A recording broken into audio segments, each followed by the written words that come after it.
ನಿಮ್ಮ ಹೆಸರು? ಬಸಮ್ಮ. ಬಸಮ್ಮ. ಆಗ್ಲೇ ಮಲ್ಲಮ್ಮ ಮಾತಾಡ್ತು, ನೀ ಬಸಮ್ಮ ಮಾತಾಡಿಲ್ಲ ಕಣ. ಬಸಮ್ಮ ಏಕೆ ಎಲ್ಲ ಒಂದೇ ಪ್ರಾಬ್ಲಮ್ ಅಂತ. ಏನ್ ನಿಮ್ಮ ಹೆಸರು? ಬಸಮ್ಮ. ಬಸಮ್ಮ ಅಂದ್ರೆ ಬಸಮ್ಮ ಇನ್ನೇನು? ಅದ್ರ ಅರ್ಥ ಏನು? ಬಸಮ್ಮನೆ ಹೆಸರೇ ಬಸಮ್ಮ. ಬಸಮ್ಮ ಅದ್ರ ಅರ್ಥ ಏನು? ಅರ್ಥ ಗೊತ್ತಿಲ್ಲ. ಬಸಮ್ಮ ಅಮ್ಮ, ಅದ್ರಲ್ಲಿ ಅಮ್ಮ ಇದೆ. ಬಸ ಅಂದ್ರೆ ಏನು? ಬಸಮ್ಮ. ಬಸಮ್ಮನ ಬಸವಮ್ಮನ? ಬಸಮ್ಮನೆ. ಬಸ್ ಅಂದ್ರೆ bus, free bus. Aadhaar card ಇಲ್ಲ ಫ್ರೀ ಆಗಿ ಹೋಗಕ್ಕೆ. ಬಸ್ಸು ಓ ಎಲ್ಲೆಲ್ಲ ಬಂದ್ರಿ ಫ್ರೀಯಾಗಿ? ಫ್ರೀ ಬೆಂಗಳೂರೇ ಸುತ್ತಾರದ್. ಬೆಂಗಳೂರೇ ಸುತ್ತಾಡತ್ರಿ ಫುಲ್ ಫ್ರೀ? ಬೆಂಗಳೂರಲ್ಲಿ ಯಾವ್ದು ಕೊಳಚೆ ನೀರು ಕೊಳಚೆ ಗುಂಡಿಗೆ ಹೋದ್ರ? ನಾನು ನಾಗರಬಾವಿ. ಇವ ಯಾರ? ಹೇಳ್ರಿ, ಇಲ್ಲಿ ಏನೇನು ಪ್ರಾಬ್ಲಮ್ ಅದಾವ ಹೇಳ್ರಿ. ಏನಿಲ್ರಿ, ಇರೋರ್ ಸ್ವಂತ ಮನೆ ಐತೆ, ನಾವು ಬಾಡಿಗೆ ಮನೆ. ನಿಮ್ದು ಯಾವ್ದು ಬಾಡಿಗೆ ಮನೆ? ಆಕ ಲಾಸ್ಟ್ ಬೀದಿಯಲ್ಲಿ ಐತೆ. ಲಾಸ್ಟ್ ಬೀಜಲ್ ಐತೆ. ಎಷ್ಟು ಕೊಡ್ತೀರಿ ಬಾಡಿಗೆ? 1500. 1500. ಓನರ್ ಯಾರು? ಅವ್ರು ಇಲ್ಲಿಲ್ಲ, ಅಲ್ಲಿ ಒಳಗಡೆ ಅವ್ರ ಇಲ್ಲಿ ಯಲಂಕದಾಗಲ್ಲ.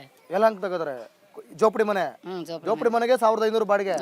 ಅದಕ್ಕೆ ಯಾಕೆ ಬಾಡಿಗೆ ಕೊಡ್ಬೇಕು? ಮತ್ತೆ ಮತ್ತೆ ಎಲ್ಲಿರ್ಬೇಕು? ಅದಕ್ಕೊಬ್ಬ ಓನರ್ ಬೇರೆ. ಸ್ವಂತ ಮನೆ ಬೇಡವಾ ನಿಮ್ಗೆ? ಸ್ವಂತ ಮನೆ ಬೇಕು.